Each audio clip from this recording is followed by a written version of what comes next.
All right, here's a good question. I'm in the chem lab, so the background noise might be loud. They want you to solve. I don't think I'm going to have any lawns in it. Could be no solution. 1, 3, I don't know. Let's try it. So here I've got 2 lawns on this side and 1 lawn on this side. So I want to squish these 2 together. So let me just write it over.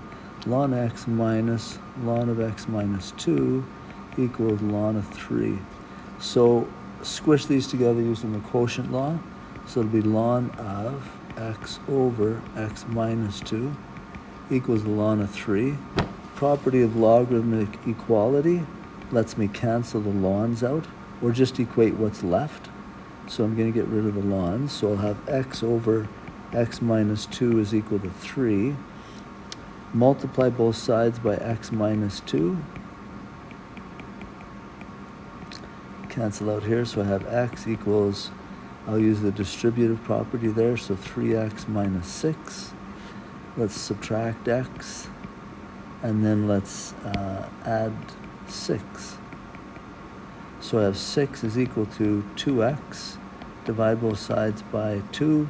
I get x is equal to 3. And then, if you want, let me try it.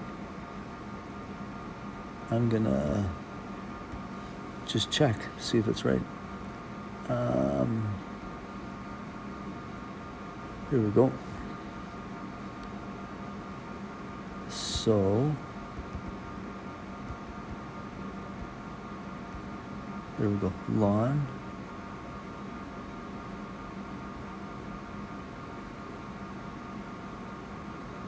Ln of x, and I say x is 3. Okay. Bracket minus the ln of 3 minus 2 minus 2 bracket. So that comes, the left side comes out to 1.0986.